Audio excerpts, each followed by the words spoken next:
This isn't my final prediction, but this is what I'm leaning towards. That is, I mean, this is like maxed out. This is maxed out. Georgia, North Carolina, Arizona, and Nevada. That is maxed out. I think she's gonna lose. I think she's gonna lose Arizona.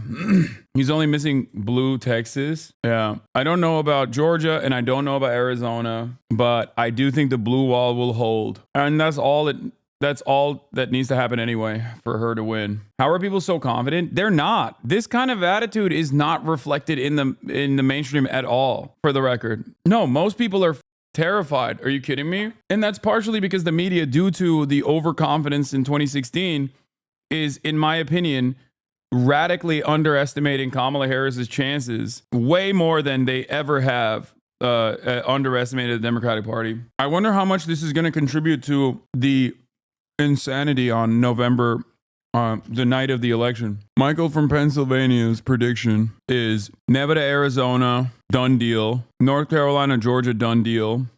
PA and Michigan also goes to done. I think this is like literally, this is basically the reverse of this. We just looked at the inverse of both of these. Mike from PA has been really spiteful. I think you guys are wrong. I don't think Michael from Pennsylvania is simply operating on doom, okay? I think that we are right in the center. He's marginally to the right, like in terms of like predicting Donald Trump's chances, and I'm marginally to the left in terms of predicting Kamala Harris's chances. Our arguments are exactly the same. Our opinion is exactly the same, with his vibes, looking at the same numbers that we're looking at.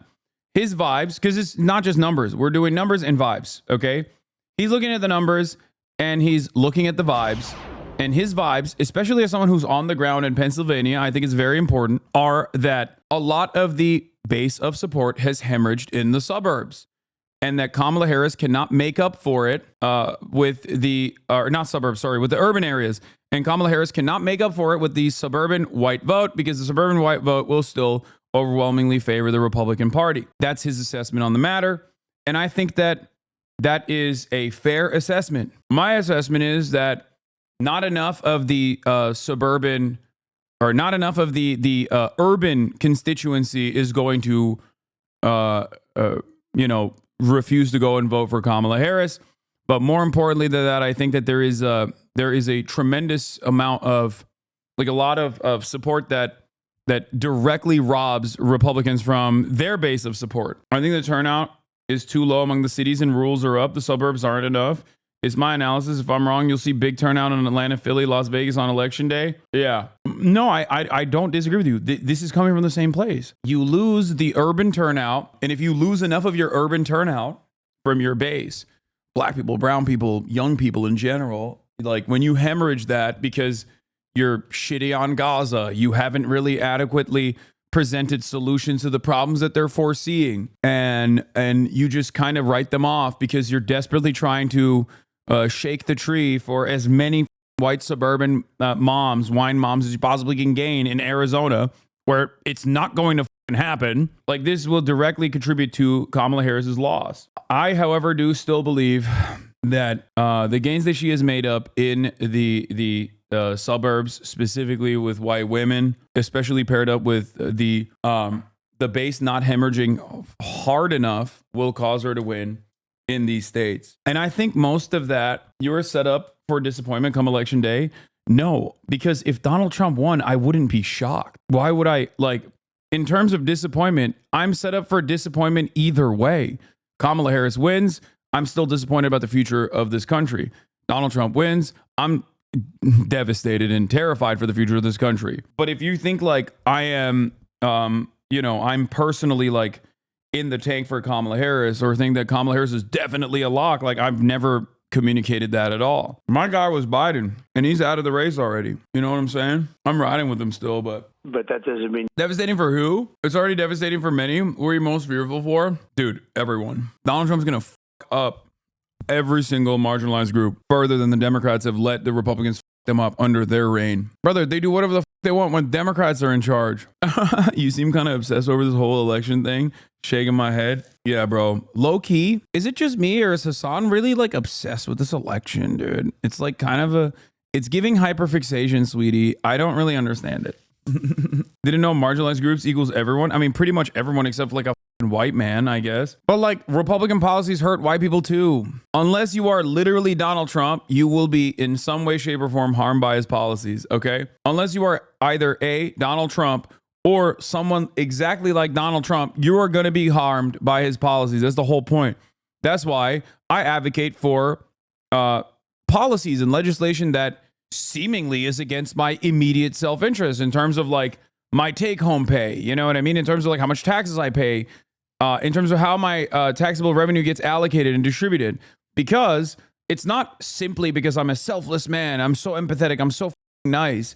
It's because I understand that like in the grand scheme of things, I want this country to run a certain way that I know will be more beneficial for every single person. And yes, a part of that is a greater distribution of taxable revenue from the wealthiest Americans. In my opinion, low city turnout was a good take about a week ago. We saw a lot of evidence from cities and them spiking in the last 2 days of the election. ATL turned out 4% of all their RVs in one day on Friday. Vegas was big too. The signals are there for big city turnout. Revert back to 2016. And you have to kill everybody every day. And she was a nut job, just like her father. Her father got us into the Middle East. We spent $9 trillion. We ended up killing lots of people, including we lost a lot of people ourselves. But you add up both sides. We killed millions of people. We spent $9 trillion, you know. I'm not kidding. This is a gift to Donald Trump. At a time when people are finally paying attention to the election, now more than ever, a lot of dumb guys are tuning in and they're hearing him go, I'm anti-war. The Democrats love war. They love Liz Cheney. I didn't even want to kill Liz Cheney. I'm just saying she just needs a gun. And then you'll see how she behaves. If she were to die in war, she wouldn't want to go to war. Democrats love war. They want to kill people every day. Boom. All of a sudden, people are like, damn, that's right. There is seemingly endless war. Think about the dumb guys. Seemingly, there's endless war, huh? Gaza, Lebanon, Ukraine. Damn, the Democrats really fumbled the bag on this war shit, is the way that the average dummy thinks about this stuff. Donald Trump gets to, capture the attention of those guys and present himself as anti-war now in the final hour. Meanwhile, Kamala's dumbass running around being like, I'm going to put Republicans in my cabinet. I love Liz Cheney. Liz Cheney is the best. Oh, we got nothing. We blew the place up and we left, and we got nothing. We didn't keep the oil. We didn't do anything. So, her father got rich doing that, and she's probably worse than the father because she's not as smart. President Trump, what you had to say the other day has been turned into, it's been distorted. It's been, as you said, turned into fake news. It's a lie. And you can take a look at some of the headlines that's been put out there, from the Drudge Report to the Washington Post to the New York Times. You've talked about this in the past. At least when it comes to the broadcast networks, they operate on a free spectrum. In the public interest is the conditions under which they have access to a free spectrum. You've filed defamation suits in the past. It seems there needs to be some accountability for this level. It certainly isn't in the public interest, but for this level of mischaracterization and lie, what can be some form of accountability for the media? Well, there is. It's a very hard thing to do, but I think in the case of 60 Minutes, 60 Minutes actually asked her a question. She gave an answer, which is, this is your vice president or Harris or Kamala, whatever you'd like to call her. Nobody knows what to call her. What? Nobody knows what to call her. Nobody. What's her name? Is it Kamala? Is it Gambala? Is it Kamala? Is it Harris? Is it Henry? I don't know. Most people don't even know who we're talking about. But she gave an answer that was so bad and so incompetent that they decided to take the answer out in its entirety and put a new answer in. This was the most important question that she was asked and the most important interview in 60 Minutes as part of the news organization of CBS. So what happens is they took it out. If it's the most important interview, why did Trump refuse to do it? Like, what do you mean? You literally straight up refused to do your interview, dog. What the And they gave a new answer. I said, whoa, that's a first. I've never seen that. So then we went to look at the whole interview, and they wouldn't show it because how many questions did they do that with? And so on behalf of the people, we sued 60 Minutes and CBS, and we think their license should be taken away. I think it's the greatest breach. I think it's the greatest insult to the American citizens. Think of it. They ask her a question during an election, right up to the election, and the question is that of a very stupid person. That was her answer. And it was so bad. And, they use the word salad. I hate it. I just don't think there's something about it. It's not good. It doesn't fit me.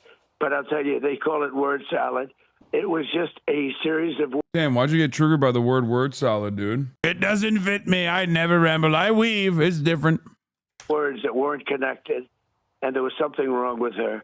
And they saw that. And so what they did is they took it out and they put a different answer in, entirely different, okay?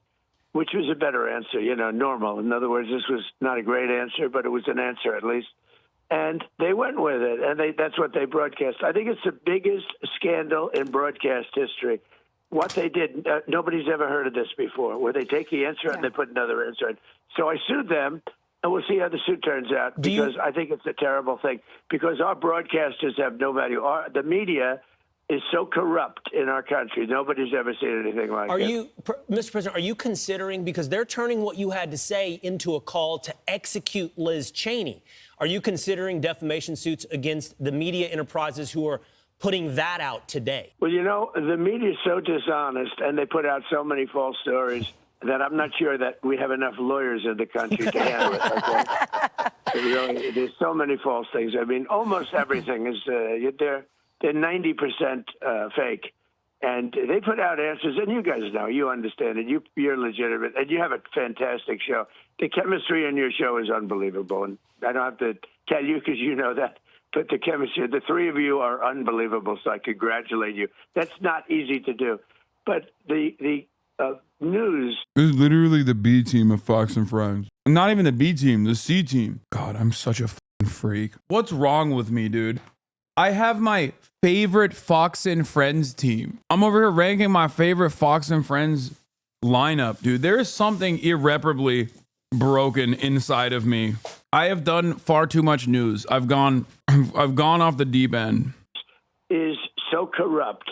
Fake. I came up with fake news many years ago, and I think it's great. I'm honored to have come up with it, but it's actually not strong enough. It's beyond. It's not Greg Douchey. It's Steve Douchey. Corrupt. Sorry, I f***ed that name up. Nobody's ever seen anything like it. So, right? No, I wouldn't think I would, but what I was doing with her. And then his son is Peter Douche. Simple.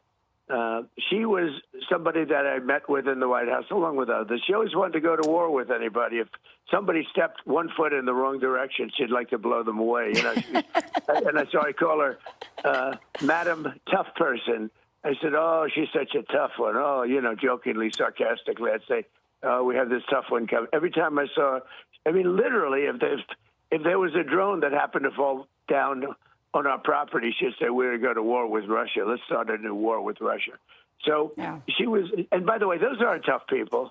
Those are stupid people. Since it seems like turnout is not down, that is the key indication that I think Trump has an advantage, especially because it's in rural and exurban areas. This time, it may actually come down to turnout. Democrats have gained high turnout voters, while Donald Trump has made gains among groups that tend to show up only for presidential races or not at all. It depends on where turnout is coming from. But yes, I foresee high turnout being a troublesome prospect for prospect for Kamala Harris. The reason, I mean, it depends on which state we're looking at and which area we're looking at. But like historically, high turnout favors Dems. I know, but Donald Trump is crushing on low and mid propensity voters. If you want an interesting fact about cannibalizing vote early for Republicans in Vegas, 65% of all E-Day Republican voters in 2022 already cast their vote early this year. Only 45% of Democrat E-Day 2022 voters have voted early. A lot of analysis is that E-Day will be much more blue than people think in cities because these are power voters. They don't miss an election. I don't know. I mean, we shall see. What if the Dems are tapped out? Can you explain what propensity voters means? Yes. There is a ranking standard. In the past 4 elections, if you voted in all 4, you are a high propensity voter. In the past 4 elections, if you have voted for 2 to 4 times, you are a mid propensity voter. In the last 4 elections, if you have voted 0 to 2 times, you are a low propensity voter. Yes, they count not primaries, they count midterms, I think. Or do they count primaries as well? They count primaries and midterms. I think they count midterms. Early voting shows New Jersey is red. I think it's not that unbelievable that E-Day voters will be more blue. One thing that I think is would be wild is if New Jersey did go red. Like something crazy like that. Is midterms and presidential years only on the big days in November count for those 4 out of 4 to 0 out of 4 calculations? Also, it's why new young voters who voted in the primary, not the president yet, are considered 0 out of 4. Yeah, it's midterms and general elections not.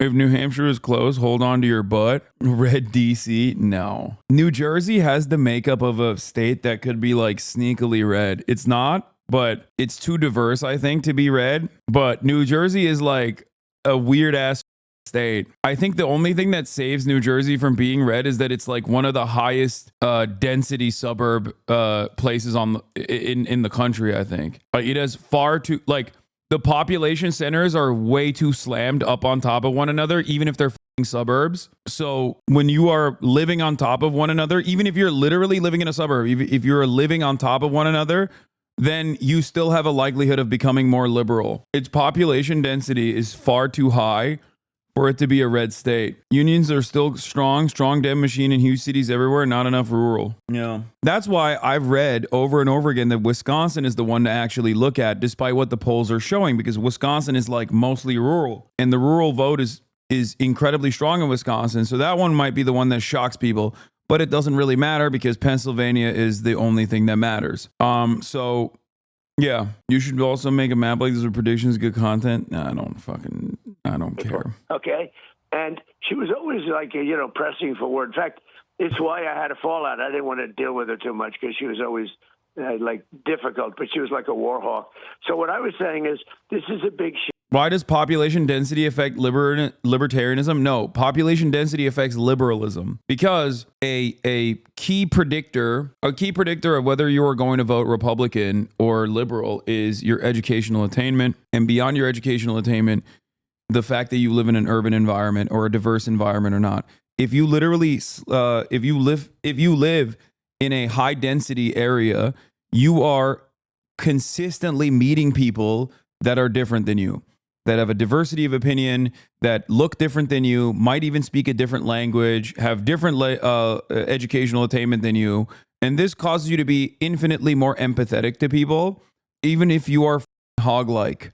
The hoggiest of hogs, and some of you literally are those hogs, by the way. You grew up in Alabama, you grew up in Mississippi, you grew up in fucking rural, segregated neighborhoods, and then you go to college and you're like, oh my God, I didn't realize that black people were normal human beings, because the only time you've ever seen a black person is like on television or when they're crossing the street and you hurriedly lock your goddamn car door. You live in like suburbs in rural parts of the country and you never actually see like a brown person or a black person until you are in a diverse urban environment like a college campus. So that's usually how this works. That is why I say New Jersey is far too diverse and far too densely populated for it to be a red state. It's why I always crack up when people talk about how college is indoctrinating people into being liberals. Like, no, it's just the fact that you're in an environment where you meet people of color and you become more empathetic. Exactly. That's why I always say there's literally nothing that is more poisonous to the anti-trans discourse than just like a normal trans person existing in the real world alongside their coworkers. Because especially when you're a trans person, like there's not a lot of media representation. There's not a lot of like representation at all. People oftentimes have never met a trans person. So when you are the first trans person that they've ever met and you're just like a normal person, they're going to be like, holy everything that I thought about trans people was just wrong. That's how it works. This is why diversity matters. This is why diversity is very important, tremendously important. Like diversity for the sake of diversity in art and media is annoying, boring, whatever. It can be helpful in representation politics can be helpful in helping other people understand it better. But there's nothing better than just like a diverse learning environment, an actually diverse learning environment, an actually diverse working environment. That's why colleges maintain like a standard that reflects the broader population. Republicans hate that, and they think this is so unacceptable. I can't believe that you're, letting in a certain amount of black people. You're doing that at the behest of, you're doing that, and you're actually not letting in white people when you do that. And it's like, it's bullshit. They're doing that so that the learning environment reflects the conditions of broader society, and it's a smart thing to do. Thinks she's hot stuff, Her father got us into war, killed millions of people. He pushing Bush around. And, her father was one of them. And stupid guys like Bolton, too. Bolton was a dummy. And what happens is we don't need that. I had no wars, and yet we had the strongest country. We were totally respected by China, by Russia, by everybody. But you don't have to kill people every day to do that. I had no wars, but I rebuilt our military. It was peace through strength, and it was a beautiful thing. But what I said about her is that a lot of times these bullies, she's a bully. She's a nice female bully, okay? And a lot of times these bullies, they're really weak people. And all I said is, let's see how she does. I said, put a gun in her hand, then let her go out and let her face the enemy with a gun in her hand. And they'll have 9 people or 12 people or 100 people. I said, let's see how she stands up, because I say she wouldn't have the guts to do it. You have a lot of these Washington people, and they sit there and Can someone explain to me why the Buzz Aldrin endorsed Donald Trump? Speaking of Space Force, is that why? Is it because of Space Force? How was Trump able to achieve the zero war notion during his presidency? That's a lie. America's had a 17-year period in its entire history where it wasn't actively engaged in war. Oh, it is the Space Force. That's what it is, huh? Bro, what just happened? Zin cups. Hold on. So Donald Trump continued and greatly accelerated the war and bloodshed that its previous administration had championed, which was the Obama administration.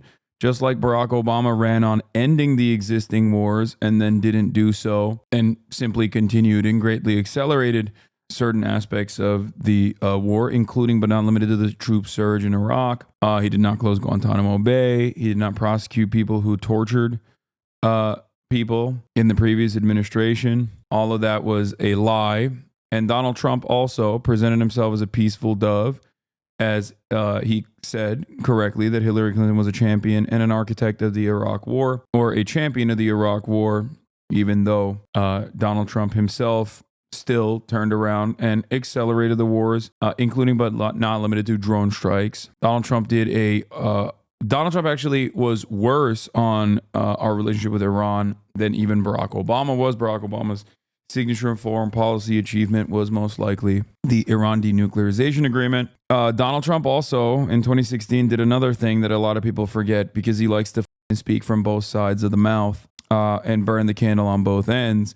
He would constantly yell about Barack Obama apologizing to the rest of the world on his apology tour, because he went to like Japan and said sorry for the nukes or some shit. I don't even remember. He also regularly criticized Barack Obama, as did many Republicans at the time, for saying that there was a red line in Syria and then not crossing said, or allowing Syria to cross said red line and not invading Syria. So what you have to remember is that the standards are very different. The standards are very different for both parties. The standards are very different for a black man versus a white man. But more importantly, or not more importantly, but just as importantly as that, is that Republicans can get away with saying everything about an issue, just as Tim Pool did when he was talking to Sam Cedar yesterday, partially because their base is dumber and partially because the media has a reactionary slant, because a lot of the values that the Republican Party presents and represents, the Democratic Party also subtly has to abide by.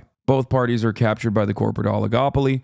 Both parties are pro-war no matter what. And the Republicans have a lot more leeway, a lot more bandwidth in how aggressive they can be in terms of being pro-war, whereas the Democrats have to constantly go against their base's best interest and go against their base's wishes. In a situation where we have one far-right party and one center-right party, of course, the far-right party is going to have a lot more leeway in making erroneous claims. So I'll do you one better. Republicans have to be below a certain standard in order to be seen as genuine. That too. Yeah, Donald Trump showed that. Dems hate their base. Republicans fear theirs. Exactly. Dems hate their base so much, they're trying to desperately change their base.